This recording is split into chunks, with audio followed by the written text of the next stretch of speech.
There we go. We'll quickly get a picture of it before it collapses. No, Lunch has arrived. the Leaning Tower of Pisa. Any sauces? Ketchup. Great. Oh, thank you. That's it. Thank you very much. Thank you. I think I'm going to have to dismantle anyway. I don't think. Right, let's tuck in. Right, well, welcome to the Refuel and Reboot podcast. I'm Mark Gilmore, host of this episode, and well, we're doing something a little different today. So I'm here with Joe. Joe, why don't you introduce yourself? Hello, I'm Joe Staunton. I am a performance coach based on the Isle of Wight. We're currently here in beautiful Quay Rocks in Seaview on the eastern side of the Isle of Wight. And we're going to go out for a ride and a chat. So yeah, let's head out. So Joe, nice to see you. Nice to be with you. Thank you for coming over. Oh, thank you for the invite. This is, it's lovely being out here over on the Isle of Wight. I've not ridden too much over here, and this weekend you've just been involved in a big event over here on the island, haven't you? Yeah, we're very lucky. We've got a bit of a heat wave at the moment, the last couple of days, which was very well timed. So I've just done the LeBlanc event. It's been here on the Isle of Wight. Fantastic event. Some real interesting people in the world of cycling. So we've had Greg Van Avermaet is Olympic champion, Alison Jackson, Paris-Roubaix winner, 3 times national champion. Johnny Brownlee is one of my personal kind of inspirations actually for getting into endurance sport in the first place. I watched him in 2012, and yeah, loads of other really cool people all here on the Isle of Wight riding around the local roads. So you mentioned there about Johnny Brownlow there and the inspiration for endurance events. Tell us a little bit about what it is you do and how you got into that and how that inspiration kind of worked. Okay, so I do 2 things. One, I'm a mental performance coach, and I also run a cycling performance company called Ceyreste Performance, so we deliver online coaching. And my experience or my journey into it, I suppose you could actually tie to a little bit of Johnny Brownlee and the Brownlee boys back in 2012 for the London Olympics. So I went to watch the triathlon there, 2012. I was at university, a lot better at drinking than I was at riding a bike at that age. I'd done a little bit of bike riding whilst I was younger, but mostly just a few like bike rides with mates, nothing serious at all. But I went to watch the Brownlee boys in 2012 and was completely inspired. So I actually did my first triathlon in the middle of my revision period for my finals as a fantastic procrastination attempt, and kind of got sucked into it through that really. I did a bit of race triathlon for a little bit, quickly realised I wasn't that good at running, but I was pretty good at the bike. I would kind of finish top 3rd or middle on the swim. Some of the bike splits I won, and then would just get overtaken all day long on the run, which is quite demoralising. So I just focused on the bike, and then got really quite into cycling. And at the same time, as I said, I was studying at university, and my undergrad degree was in archaeology and anthropology, which for those of you that don't know, we might not know, it's effectively the study of human evolution. So I just loved that question when I was younger. Why do we behave like we do? Why are we out here, riding bikes together with this, camera that can talk to? It's just ridiculous. All that kind of stuff. I was like, how have humans ended up like this? And other animals haven't kind of moved on. So that was why I went to university, to try and understand the answer to that question. As part of that, obviously a lot of work on biology, neuroscience, genetics, evolution, human behavior. So I kind of fused my 2 passions there really, between what makes humans tick and why we can do what we do, and then sports. So got into cycling in quite a big way, tried to learn as much as I humanly possibly could to get good at cycling. I was never a professional or anything like that, but I was a reasonably good amateur. I got a first category license in the UK within about a year and a half of racing. Won a few races, and I got asked by a couple of my mates if I could help them with their training. And I've done a bit of coaching in the past through other different sports. So I was a snowboard instructor and a bit of squash coaching at university. Because you are a multidiscipline coach. It's not just focused on cycling, it is multidiscipline. Well, yeah, I suppose my main focus is endurance athletes and cycling. Yeah. But in the past, I have coached various other sports. I've always been someone that's been, really into sport of any shape or size, really. So all the team sports at school. Then, I went and did a snowboarding season in Canada, where I became an instructor. And squash was my massive passion when I was in school. So I played a lot of squash to a reasonably good level. But now it's mostly cyclists now. Right. That I work with. So yeah, I got asked by a couple of friends to help them out, and then they ended up doing pretty well. One of them's still with me 7 years later. He recently became a national champion, and they started telling their mates. He told their mates who moved to various different parts of the world, and it's kind of where I am now. I'm the fortune to be able to work with some amazing people from all over the planet and help them improve their cycling. And then the more recent thing for me in the last year is their mental performance. Yeah, now I want to get onto that. So just pause for a second, because I'm going to flip the camera around to get a different angle of us both. Let's see if we can get it in a little close. Right, there we go. So on this subject of the mental performance, because this podcast started off as a way of kind of talking about mental preparation for ultra cycling events. Yeah. And in particular, the long distance, single stage, unsupported things. And there wasn't an awful lot out there about mental preparation and how to cope with the mental rigors. There's a lot out there about physical fitness and things like that, but not an awful lot about the mental preparation. So that was particularly of interest to me as we got to know each other through Tulio and kind of reaching out. So can you just share a little bit about that, about what that entails, and how your kind of studies that you just mentioned there kind of play into that? Yeah, so as I said, really, the mental side of things is a more recent addition to how I help my clients, but actually a full circle to what got me into human performance in the first place. Right. So my interest has always been, why do humans behave like we behave? Why do we think, feel, approach life in the way that we do? How do we set ourselves up in social situations and organizations in the way that we do? So it's always really actually been the real passion and interest really underlying what is human performance, because ultimately it's something I work on and teach my clients is the mind is a muscle. Yeah. So just like your legs are a muscle that on your bike like to be trained, like to be recovered, like to be rested, like to be well fueled, and can get exceptionally better performing the more you train them. Yeah. Your mind is exactly the same. It is an organic, incredible muscle, but it can also be trained, it can be understood, and it can be refined into something that will help you achieve more and perform better when we can understand it and train it, as I said. So my journey into that world, which I think was a question. Yeah. Well, okay, left here. Yeah. One of the things is I don't ask very concise questions. I tend to meander and wander a bit, but sure. But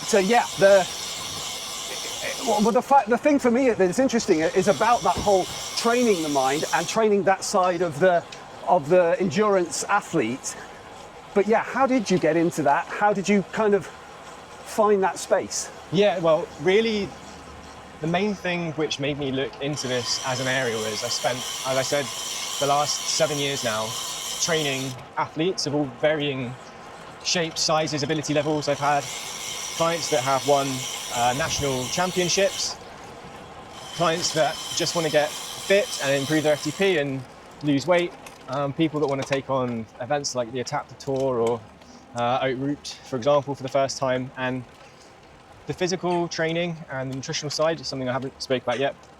But in that journey that I spoke about earlier, I went and did a nutrition masters, sports nutrition masters, which became quite a focus of the work that I do. Got to the point where people can hit a bit of a ceiling in terms of their ability to gain satisfaction and enjoy effectively what they're doing. And it's the experience that I suppose I had myself. I was very heavily focused on cycling in my 20s. It was a huge part of my life. It is a massive part of my identity. I basically prioritised that. We'll go left here. Okay. Kind of prioritised that over pretty much everything else. Not sure if he's going to let us go or not. Yeah. So I prioritised that pretty much over everything else, and felt a lot of the negative effects of that. I realised how you could train and fuel to get really good on a bike. But I got to the point I felt like I was missing out on a lot of things. I feel quite stressed a lot of the time. And when I had my first child, I found that transition quite difficult. Yeah. My approach at the start was to just try and crack on as if nothing had really changed. And then I found myself going to events, races or training and just not getting much satisfaction and not being able to perform at the level that I once had. And none of it was really to do with my training or my nutrition. It was all to do, I think, with just how I was thinking about it.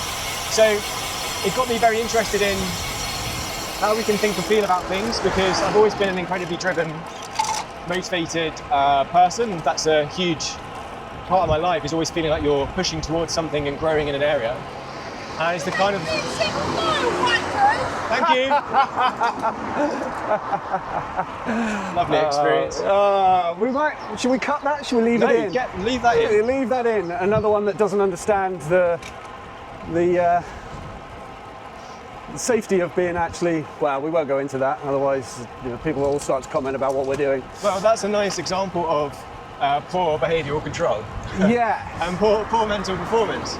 And how we both reacted and responded quite calmly to that situation.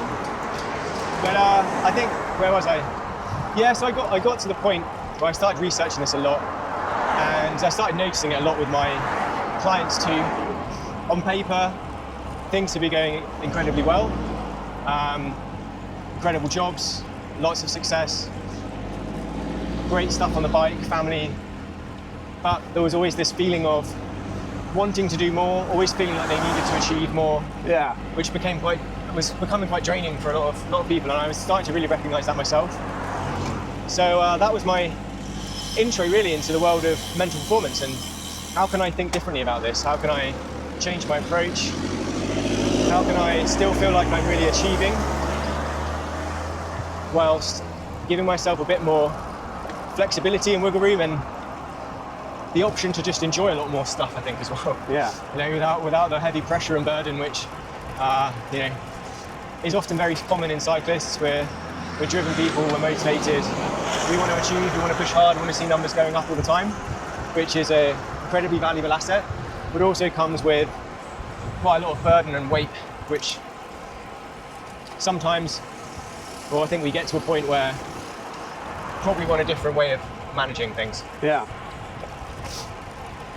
So, I mean, this fascinates me in that you recognised that your mental state, or not mental state, but mental, I suppose, mental feeling or mental conditioning was affecting the whole performance of not just on the bike, but life and everything, family. Exactly. By trying to chase performance, I was actually doing the complete opposite to performing well. Right. My thinking at the time was about optimization, was about performing as high as I possibly could, and by virtue of trying to do that across these multiple domains in my family, at home, at work, on the bike, I was in effect just making myself feel like I was doing crap at all of them.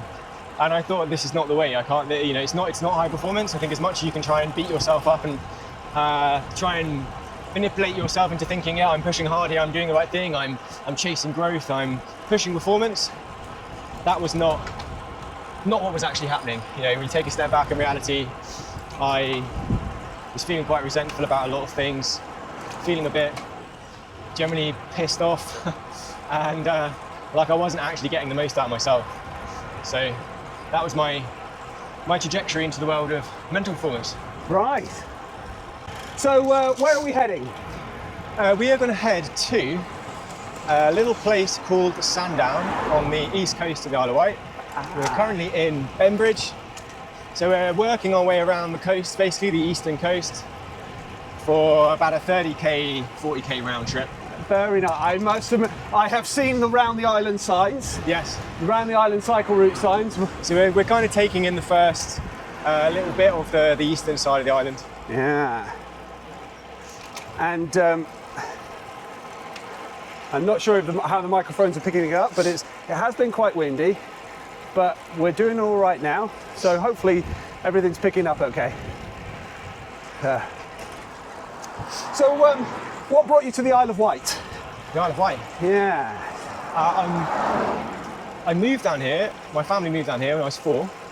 So I've grown up on the Isle of Wight, and then... Still not been here long enough to be considered local though. Well, I can use the local card when it works for me, because I feel growing up on the island for the entirety of your life, all of my schooling here, having lived here now for the last 6 years, I feel I warrant the local card. Yeah. But equally, if it's ever in my favour to not be from the Isle of Wight, I can also play that one as well. But I mean, we're actually here at the moment almost by accident. We were living in London just before lockdown, planning to move abroad. So myself and my wife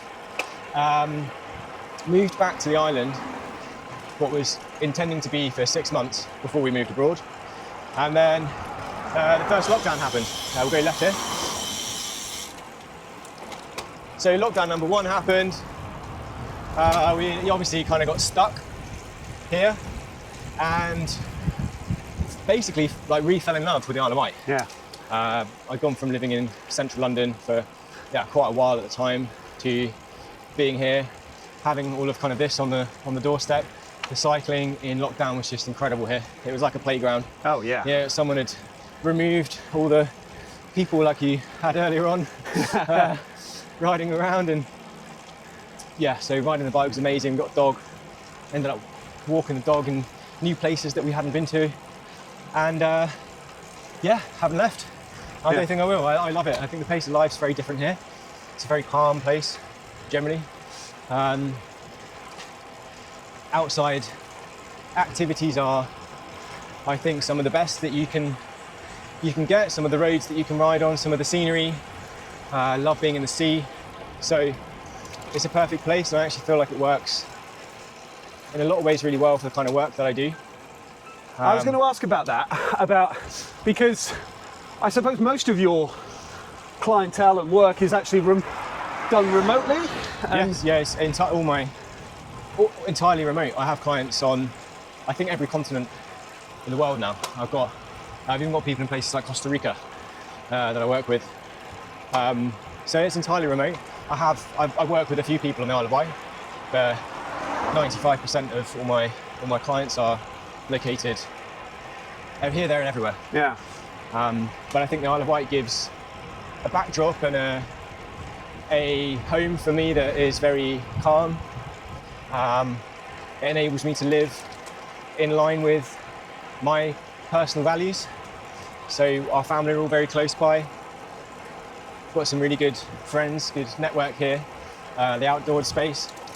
So really, it's a really good platform for me to be able to work from. There are a lot of people I think would maybe think, being based in London would be better, and there's a lot of, I suppose, arguments to say that would be good. The network would be better. I suppose a lot more of my clients live in cities, but also I think the kind of work and the feel of the work that I do would change.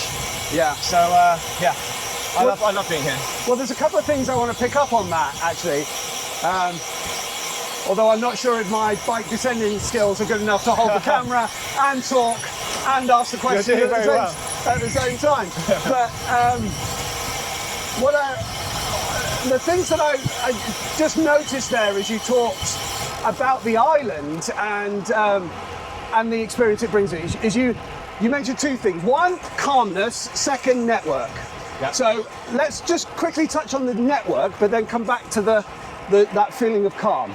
Okay. So on the network side of things, we're both members of Tulio now, and I suppose in this there's a lot more opportunity, I suppose, these days now to network remotely, as it were, and then connect like we're doing today on the bike. Yes. And you just come off the back of the Le Bonc weekend. Yep. Which again was another opportunity for that. So does something like Tulio assist now in terms of that reach, or other networking sort of things that you're doing? Yeah, we live in the most, technologically advanced, connected period in human history. So, and you're qualified to speak on that subject. Yeah, that is it's a topic I love to talk about, and that comes with its pros and its cons. It's incredible. We're connected via that. As I said, it enables me to work with people from all over the world. So hugely beneficial, and get to connect with people and meet people you would never normally do. The element of network that I like here on the island is actually that it is small. There's a real strong community feel to the Isle of Wight. I live in a little village we've just ridden through, and there are, maybe 20, 30 families that are in a similar boat to us. Yeah. But I see that as a hugely beneficial thing because it draws us together. Yeah. We kind of have to form our own little bond, our own little tribe, because it is so small. That's one of the huge draws for me of living somewhere like this. Is it is a close knit community feel. And so I suppose then that brings in you mentioned it several times when talking about the island, but then also in terms of the human aspect that you spoke of earlier on. Is this feeling of calm? Yes. And it's almost like you're trying to encourage people to tap into that, and use it as a skill to enhance their capabilities in whatever it may be. Maybe if it's endurance athletics, endurance events or sports, or indeed in their business or personal experience. So being here helps you form that. Yeah, I strongly believe that, because environment plays a part. Environment plays a huge. We're an organic. We're just a monkey, right? At the end of the day, we've evolved for millions of years to live in small networks outside as much as possible, and eating good quality food, spending a lot of time being active outside. And this is my playground. This is kind of like my jungle, and I very much see it as that. And I feel the benefits are great on the calm side. And to the point around network as well, and we've discussed how remote networking and the internet has been such a positive thing. It's also one of the biggest dangers and issues that I see, and I have seen for myself, but also my clients. We're always on. Like people can't switch off. Pace of life is incredibly fast. So, as I said before, the mind is a muscle. If it's been worked all the time, it's not going to perform very well. Some of the first lessons if you get into performance sport or physiology that you learn, the magic happens when you're resting. Yes. That's one of the first lessons that you learn, and any good athlete will know that. Well, in the sport that I've kind of fallen into, the ultra cycling, the endurance, unsupported races. For a while there was a school of thought which was, you just hammer the route until you can ride no longer, and then you sleep. Yeah. And then there's been a change over the last 18 months, couple of years in strategy, that that has moved to a world which is more about actually having a sleep strategy, a rest strategy that allows you to recover, allows you to get going again. You actually move faster. Of course, yeah. And I see it, I've seen it for years and years and years on the cycle coaching side of things. People come in, we live in a world which, glorifies hard work and doing more. So they come in and they've been training with an attitude of, I just need to smash it all the time. Because hard work is good work, it feels good to work hard. And, we're clear, hard work completely has a place, but not to the point where the hard work cripples your ability to be able to do that hard work more. Okay? So what we're talking about here is efficient, effective. Yeah, you want to be able to do the hard work at the best of your ability. Yeah. And what happens on the physical side of things, the same on the mental side of things, is we feel like we have to work hard all the time, which takes a lot away of energy. We never recover properly, and then we can't function at our absolute best. So it's exactly the same on the mental side of things. We're often, minds are whirring all the time, can't switch off in the evenings. People get home from work, they've left the office or they've closed the laptop, but they're still mentally rehearsing the whole day. Yeah. They're preparing what they're going to do tomorrow. The mind's working all the time and it's getting tired. Yeah. And a tired muscle can't work as hard.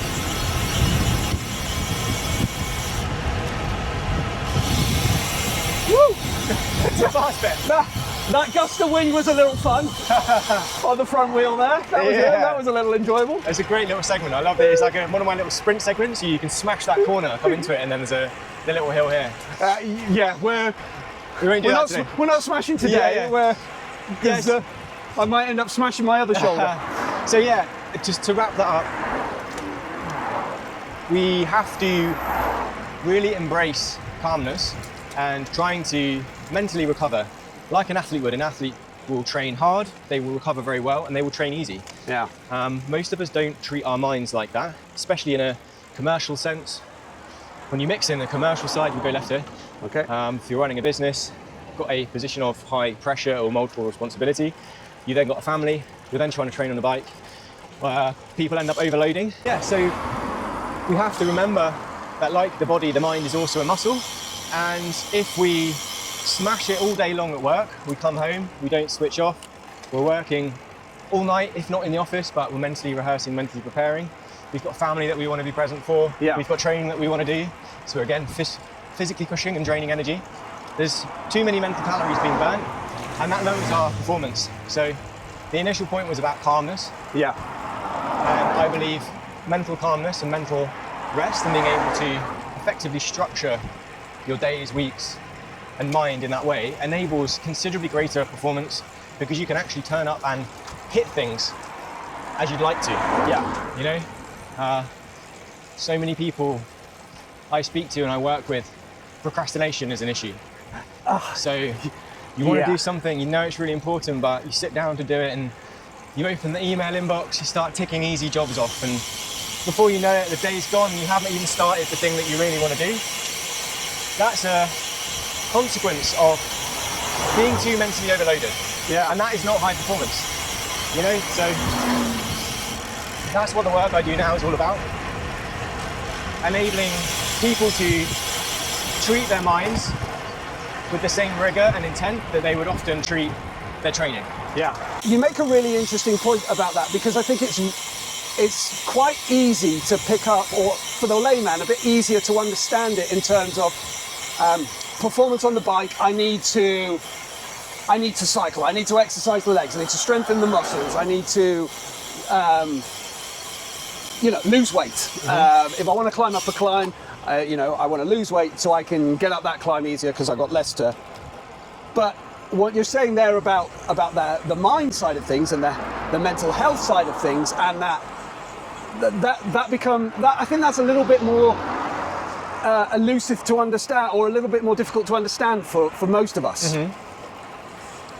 So does that, how do you get that going then with somebody? How do you break that first barrier, I suppose, to saying actually it's not your legs that are letting you down, or it's not your it's not your desire to work hard at the office. It's actually your mind is overstimulated. You're overworked. You're So I mean, how do you break that barrier down to get that first conversation going? The easiest way I can show you. Should we do it now? Why not? Yeah. We'll do it now as we're cycling along here. Why not? I've never done this before. But By the beach. Let me just flick the camera around. Just so we've got context there of where we are. We are riding along the beach. So we're going to try this on the bike as we're riding along. yeah. So what I'd like you to do is think back at your last month. Okay. Okay. And I would like you to try and score your mental performance out of 10. So 1 is absolutely awful, completely rubbish. Okay. Can't do anything at all. Sit down at the computer, nothing's happening. 10 is I am Tadej Pogačar on a flyer at the Tour de France. Anything I want to do, I'm executing it with complete clarity, complete purpose, complete drive. Nothing's getting in my way. Right. Okay, so that's your scale. Mental performance is your productivity, your flow, and your energy.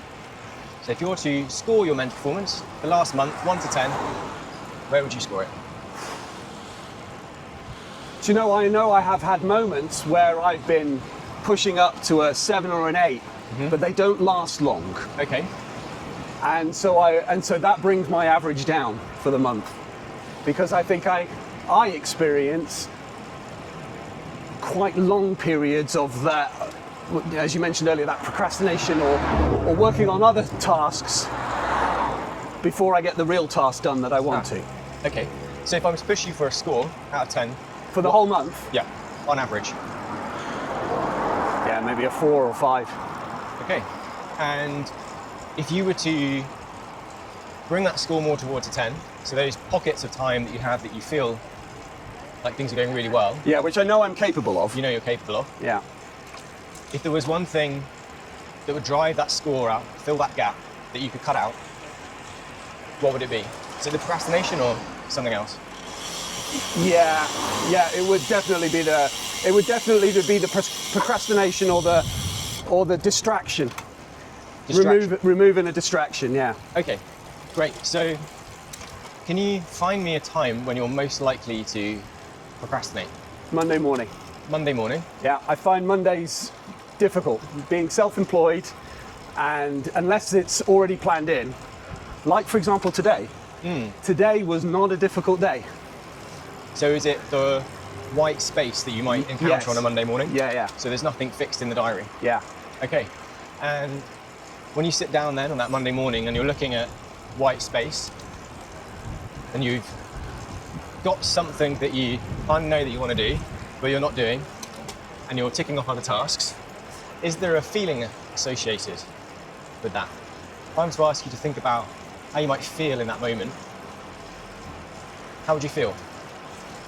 I don't know if I signed up for this. How do I feel? I think in the moment that I'm doing something else, I probably feel quite fine. You know, that I'm being productive. But I think in my heart of hearts, I know that I'm just kind of treading water. Okay, cool. So what we've done there, we'll go left, is Thank you. we'll go left down here, yeah. Bit steep going down this hill. We'll go round to the right. Okay. Why don't we just pull over here on the side here and finish this conversation off? Yeah. And that. Got a lovely backdrop here.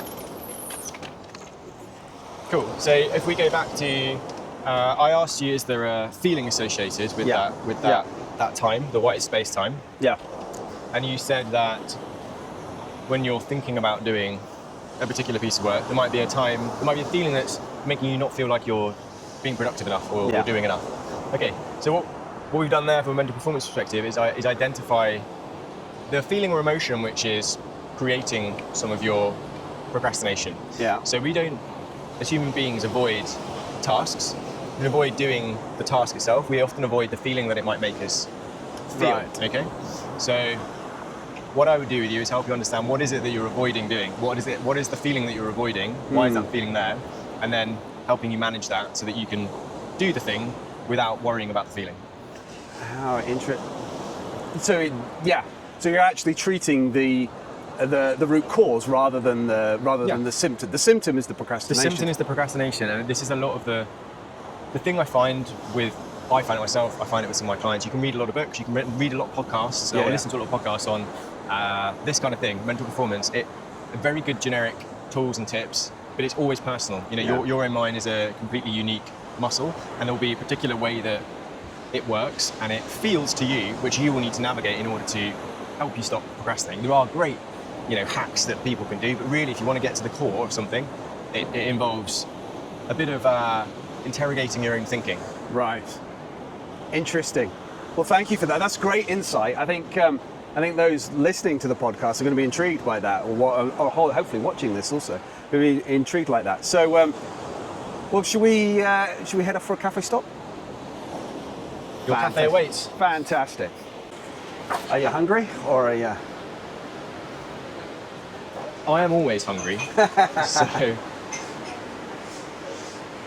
have a little snack, I think. Right, what are you going to go for then? I'm going to get a fish finger sarnie, I think. What you just did there with me, and going through that. How do people start to interact with that? How do you unlock that to start that conversation going in the first place? So, what I did with you there was firstly ask you a question which got you thinking about your own performance. So, to begin with, that's the first stage, is a bit of self-awareness and understanding. Again, if we use the analogy of the sports side, you're doing a test. You're doing your FTP test. Where am I currently at? Okay. I want to be here. I want to be at 250 watts, whatever. I'm currently at 200 watts. What's holding me back between 200 and 250? So for you, we did that, and we worked out procrastination is something that is stopping you from executing your best performance. And if we use the same analogy again, you could imagine, what will that extra 50 watts give you? Or if you can double your performance, what could you achieve by doubling your performance? So the first thing we've done is help you identify an area that we can work on, and that's really important. The second is something like procrastination. What we did there was understand whether it's an avoidance, task avoidance through for a feeling. There's something about that task that you don't like the feeling of. So the next bit I'd be asking you is, what kind of tasks are you trying to achieve? And is there something about them that's making you feel a particular way that you don't want to do it? And we just chatted along here, we were discussing the other modality as well, which could be tiredness. Okay, so if you're tired, you will procrastinate. We all know what it's like. You see a hard workout maybe in your training plan or Zwift or whatever it is, you've got a coach, and you'll put it off. You maybe plan to do it in the morning, and you're like, oh, I'm a bit tired, I'll push it back to lunch, or maybe I'll push it back again, or maybe push it back to the next day, push it back to... that's because we're tired. So the mind is also exactly the same there. If you're mentally fatigued and mentally tired, you will start to procrastinate. So the two different avenues we could go are, one, is there a feeling there? Or two, are you setting up, like administratively and logistically setting up your expectations and your days and your weeks that are actually getting the most from you? Or are you just trying to do too much? You haven't got the structure in place, and that's creating too much mental calorie expenditure, which is formulating this or ending up the consequences, the procrastination. Right. Fascinating. And we're going to stop on that point with me personally before it becomes a public therapy session in that, or a public performance session. Well, that's an interesting point as well, because also what we discussed there is men of a particular generation, or even we have a phobia of talking about the way that we feel. Which, when you understand how the mind works, is completely ridiculous, because we are a species which is designed to make decisions by feelings. Steve Peters, who's the professor of mental performance psychology, who got very famous for working with Team Sky and the GB team. So Chris Hoy credits a lot of his career to the work that he did on mental performance with Steve Peters. He's got a great model called the Chimp Model and a book called The Chimp Paradox. So people are interested in this world and they want to know a little bit more about what it is. I'd recommend reading that book. It's a great model. And he has this model where he talks about the three different parts of the brain. So we've got the chimp part of the brain, we've got the human part of the brain, and we've got the computer. Okay? And the chimp part of the brain is pretty much as it says. That's the old part of the brain that is designed to live in a tribe. It's evolved to live in the jungle, and it's very reactive, it's very emotive and feeling based. Okay, it draws us towards food, it protects us from threats. It's a risk calculator. Okay, it's measuring all the time. Chimp is looking out. You know, what's happening in my jungle?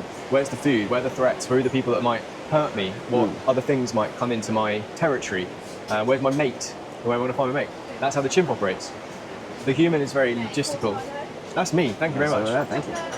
Thank you. Do you have anything else at all, you? Oh, a fish finger sandwich for me, please. Yeah, white or seeded? Seeded, thank you. Seeded, yeah. And do you know what? I'll go with exactly the same. Exactly Thanks. the same. Yeah, thank you. Thank you. So the human side of the brain, which is the prefrontal cortex, the part of the brain that's right at the front, that works with logic and statistics. And that's the bit of the brain that a lot of people think that they work most from, Yeah. but it's not how the brain operates. We operate predominantly from the emotive chimp part, the feeling part. So that's why I asked you with a feeling, Yeah. because the chimp might be feeling something about the work that you are doing. The particular task that I'm avoiding or something. Yeah, And the third part is what he calls the computer, which is habits, so stored habitual bits and pieces. So mental performance, we're looking to understand how each of those parts of your brain work for you and how we can change our relationship to the different parts or change the coding in the computer, to use another analogy. So our habits are different. Yeah.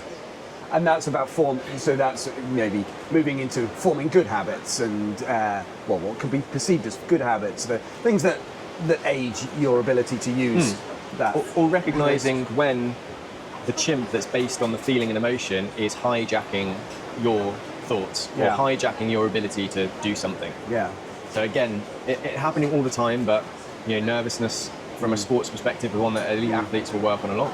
And I think a lot of people think sometimes if they're feeling, it means they almost failed. If you feel nervous, then I failed because I should feel confident.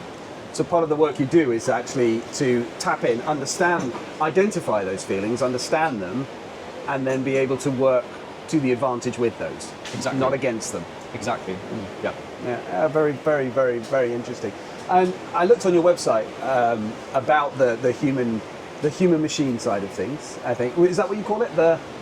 So my mental performance program is called the Human Operating System. The human operating system, and I looked on that, and you kind of broken it down into I think it was 5 segments, 4 or 5 segments that you've broken. Three phases. 3 phases. There we go. Those are the. And so the first one has been that self-assessment that you talked about. Yeah. And then the other 2? So the way I like to structure the work will be often the first phase of the program is about helping people understand their own unique chimp thinking patterns, of which we've tinkered around a little bit on something for you there. The second and third phases will become more about, I call them the performance phases. So they are more about future, goal setting, orientation. They are how you structure your days, how you structure your weeks, how you structure your months, and working towards the perfect version of those to get the most from you. And so, and those are the next 2, the performance stage, and then the implementation. I call it mastery and peak. Yeah. Fantastic. And that sort of, what's the duration of that sort of thing? How long does it take? It's tailored, individual, or is there? The program that I run, the Human Operating System, is 18 weeks, which is about 4.5 months. So it's structured over the course of that 18 weeks, and it's very checkpoint and performance orientated as well, which is what mental performance is about. There are outcomes, there are measured, structured checkpoints. It's not an open-ended cycle. A lot of people choose to continue on a much lesser frequency, but again, it's checkpointed, it's performance, it's structured. It's kind of check in and back on how that 18-week segment has gone, and I suppose you're looking for marked performance gains during that period of time, for want of a better phrase. But essentially, there's key measures that you've identified together with the client, and then how that then what good looks like. We can use your example. If you said you were your productivity you rated as a 5 out of 10 for the last month. If we could only increase your productivity by 20%, you've saved a day of the week. Yeah, exactly. Yeah. So you are getting exactly the same amount of work done with a whole day less. Yeah. If we double your productivity, you're doing twice as much work in half the time. Yeah.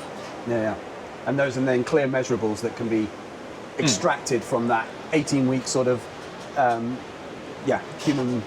human operating system approach. Exactly. Yeah, very, very. And how are you finding then that dovetails with the, for want of a better phrase, the traditional performance sport coaching and performance-related things, training plans and that sort of thing, which is also part of. And now let's see if I can get this right. Ceyreste, isn't it? Ceyreste? Yes, Ceyreste. Ceyreste, yeah. Yeah. It's a French town, small French town. Yes, I looked it up about on the Côte d'Azur, just down from Marseille and across from Saint-Tropez. Exactly. Where did that come from? It's basically the birthplace of my passion for like cycling as a sport. Oh, so I was okay. inspired by the Olympics and the Brownlees and things that I talked about earlier, but cycling for me really kicked off there because we've been on family holidays to that region for forever. And I remember going out, one of my first ever kind of bike rides when I was younger, and trying to go up this climb, the Ceyreste climb. It's a fairly nondescript climb, it's about 5 kilometers long, but it's often used in some of the big southern France races like the Tour de Provence. So on the Strava leaderboard, there are, at the time there's Thibaut Pinot, Egan Bernal, all of those kinds of names. And I was going up it, and I remember struggling so we can get to the top, 5K climb. And then I went back year after year, and my times were getting better. I was getting stronger, see my power going up, see the curve going upwards and upwards and upwards. And I've been doing it for maybe 15, 16 years, that exact same climb. And yeah, seeing the improvement going up. I love the environment there. I think, again, like the Isle of Wight, it has a very serene, peaceful feel to it. Got some good friends down there that I ride with, so it kind of encompassed everything that I loved about what sport and performance sport can bring. So interesting enough, you've seen your own performance improve on that particular climb over the years, and so now that kind of reflects back into the name of your company, your brand. And yeah, it has a lot of meaning. It has a lot of meaning for me, and it represented a lot of what I try to bring to my clients as well. Yeah. I'm a performance-orientated person. I love achieving, I love pushing things, but I also feel there's a particular way to do that. Yeah. And my approach to that is from a broader perspective. I very much advocate for fun, for the social side of things, for good food, for good experiences, whilst seeking performance. And the brand name and the place just kind of encapsulated all of that for me. And that came first, didn't it? That the coaching side of it, that was the key part of Ceyreste to begin with. Yes. And now you've brought the human operating system performance coaching, I suppose I'll call it that, to that as well. And how do the two come together? How do you see that now going forward? How does that bridge? For some of my clients, it's a natural almost evolution of the work that we've been doing together. Yeah. For a lot of my clients have been with me 3, 4, 5 years. Yeah. We've explored and tested a lot of physiological, nutritional based approaches to improving their performance, and for a lot of the reasons I explained about earlier as well, they want to start to think and feel and improve their mindset in the same structured, rigored way that we've done for their physiology. So it's a next stage to improving their all-round performance for them. It has an impact on the right that it's not designed specifically to be a sport. It's not a sports psychology program. No. It is a mental performance program. So predominantly I work with ambitious people that would describe themselves as having a lot on their plate. Yeah. Okay. They're the kinds of people that I work with on this. They want to feel like they're winning across the board, but they feel like they're not able to do that. Yeah. They'll often have a hobby, cycling. Yeah. And sometimes they will even actually see performance increases in their cycling because, as I said, the mind is a muscle. When we can create more bandwidth, we reduce calorie expenditure from the mind, we can start training better. So they see performance improvements there. But the main objective is to get people thinking and feeling better so they can achieve more in less time. So is your clientele then it's broadening that clientele base then, I suppose, because what were traditionally sports orientated, endurance athletes, that sort of thing, now you also bring in corporates and just general well-being and wellness on like you said, of people that have got a lot on their plate.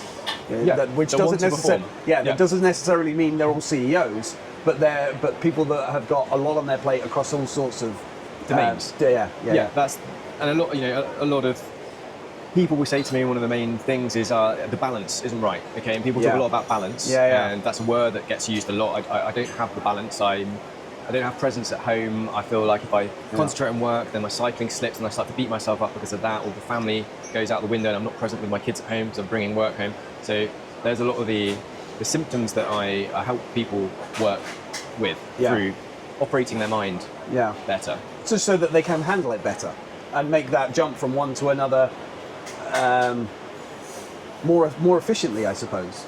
Exactly. Yeah, it's a mental performance program which is designed to help you understand how your mind works and train your mind to deliver what it is that you want to be able to deliver in the way that you want to be able to do it. Yeah, very, very, very interesting. Very, very interesting. Well, yeah, thank you very much for this insight. This has just been really, really helpful. So we're about to have lunch or a little break, and then what's next for us now? Then we will start. We retreat to a tailwind, actually.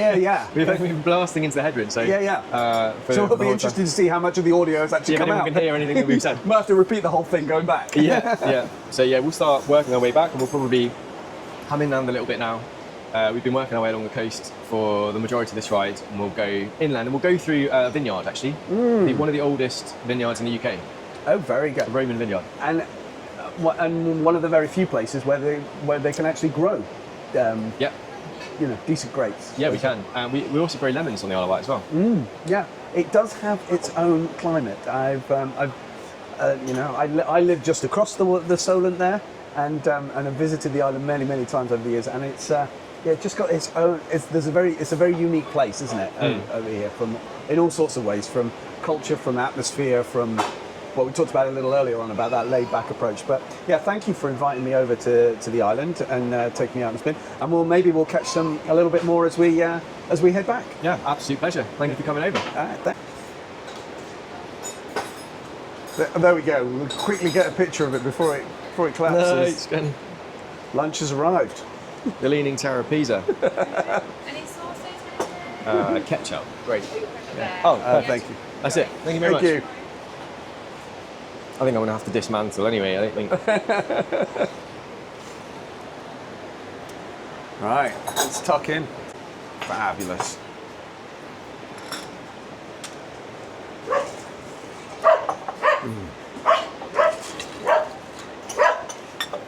But it's a very, we kind of did it, but to your point on it being a therapeutic or counselling, that's often like some people get that confused in a way.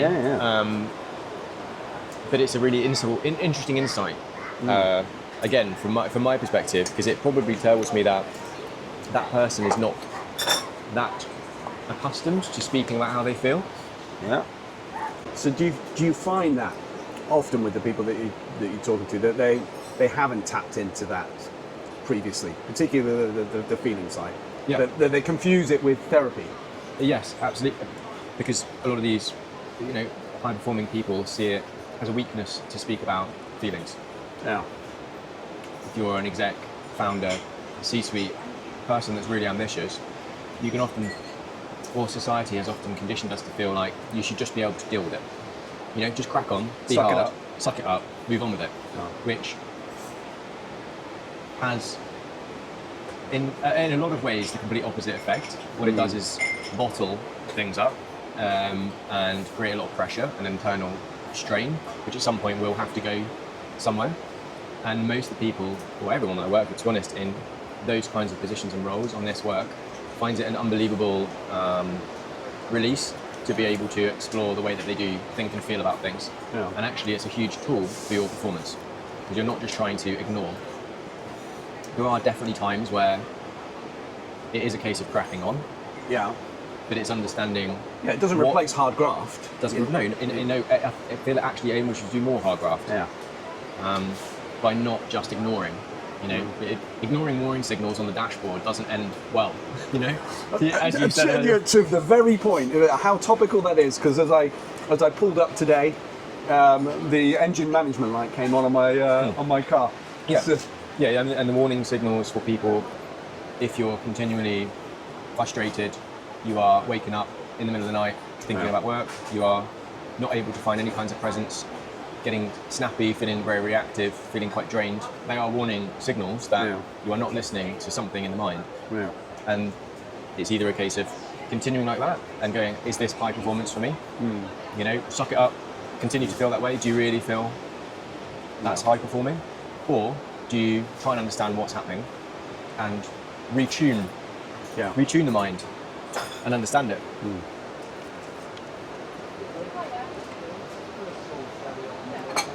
I find that fascinating, though, that you get a lot of reaction, similar reaction to that it's a bit alien to deal with, and there's kind of a reprogramming going on slightly to handle that.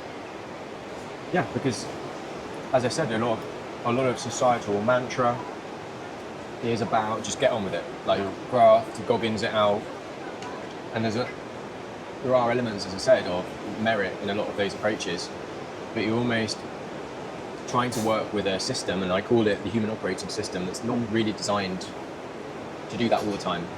You know, in isolation, particular pockets of work, fantastic, but having that same approach all the time doesn't work, because we are a species which is designed to think and feel, and we do have emotions, and we do have feelings, and not identifying how our own chimp, if we could use that model again, is helping us or hindering us, has real ramification, and it definitely impacts our performance, which is obviously the angle that I am interested in, is helping people perform better.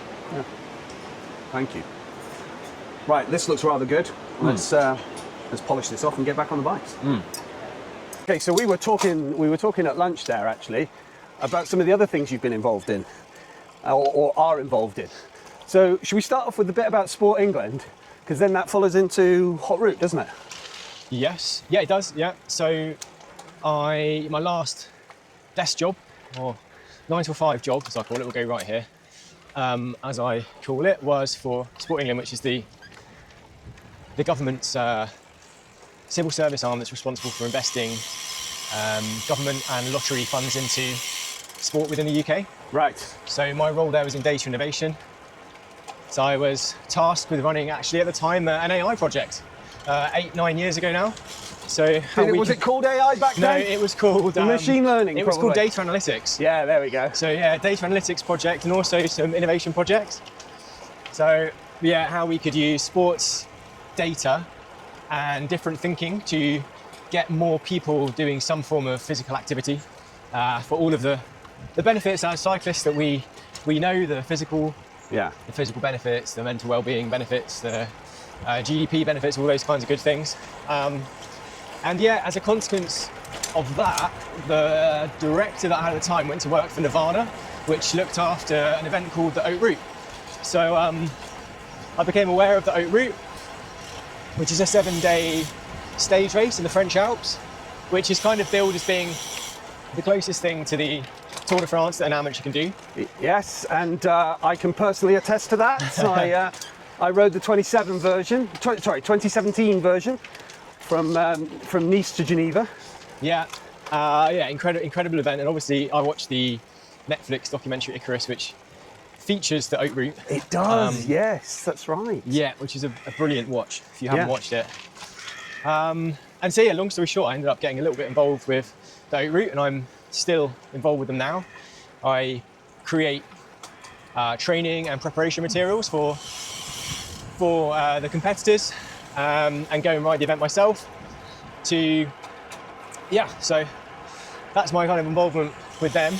It's just the pinnacle of cycling from my perspective, riding up and down the same climbs that you see all the pros riding in the Tour de France. Yeah. It's biblically hard, multiple days, really interesting people. So yeah, I've had that partnership for a few years now, and one that I absolutely love to be involved with. So there we go. And I think this year it's again Nice to Tonneau-les-Bains, isn't it? Yeah, it starts in Nice, finishes in Tonneau-les-Bains. There's a 3-day version, 7-day version. I'll be riding there 7 days. I've got about 10 people going with me this year, which will be really good fun. So we go, everyone rides it at their own pace, then have dinner together in the evening, discuss the epicness of the day. Yes. Probably a bit of power chat in there. And then we Should we let this guy pass? Yeah, look to the next. I think you knew me. Oh, did it? Yeah. Yeah, look to the next day. So yeah, I've raced it in the past. Raced it a few times. You top 10, didn't you? Top 10 finish? I've had quite a few top 10 stages. Yeah. The top 10 GC finish is still just outside. I think I came in the 11th or 12th maybe in 2024. Oh, that's just amazing. In the Alps. So yeah, at some point I'd love to go back and yeah, give it the final push for a top 10. But as I was explaining to you, I've got two little girls, 1-year-old and 3-year-old, and part of my own goals, I suppose, and performance is dedicating a lot more time and energy to family and my business at the moment. So I go to push myself as hard as I can in these events, but kind of experience it from a different angle, ride it with my clients, which provides a whole other, incredible experience to be able to be there with them. Some of my clients I've been working with for 3-4 years, and when we first started working together, like the thought of doing an event such as the Oak Route would have been like laughable. So to be there with them and crest some of the mountains together is a really kind of a special moment, and one that I'm really leaning into at the moment, whilst I'm not, I suppose, racing it myself. But we talked about it a little bit at lunch, but aspirations do change, goals change, don't they? Yeah. Over time, and and I think some of what we talked about there was about how to gain the right perspective to identify what success looks like and what good performance looks like, not just the race itself, but the whole preparation, the whole thing going around that as well. It's no good just sacrificing family, friends, work, everything to get a top 10 position or on essentially what is it's a fantastic sporting achievement, but it is an adventure hobby, isn't it? Or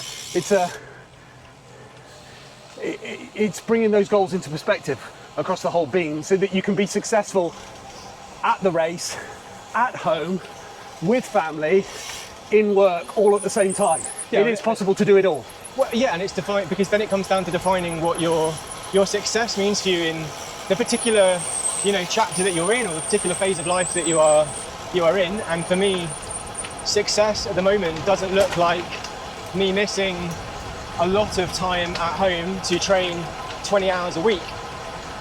And that time is both the actual time that I would be missing, spending with my kids, or putting time into my business, which I'm loving building at the moment. And also the presence time with a lot of endurance training. There's an energetic cost associated with that, and I've lived and breathed that in the past, and I see it in all of my clients. There's a cost associated with any decision that you make, and the cost associated with training to try and win an event like that, for me, reduces my performance across the board. So success for me is feeling fit, being able to ride where I want to ride in it, but ultimately having fun. Yeah, and enjoying the experience without the burden of feeling like I have to win it. Well, Joe, thank you ever so much for that. That was glorious. Thank you for introducing me to these new roads on the island. It's been a while since I've been over here, and that was really great fun. Absolute pleasure, anytime. Well, thank you very much. Cool, there we go. Brilliant. Thank you. Excellent. Thanks to Joe for guiding me around the eastern tip of the Isle of Wight, which is a fantastic place to ride a bike. To connect with Joe, you can reach out through the podcast, or visit his website directly, which is www.ceyresteperformance.com.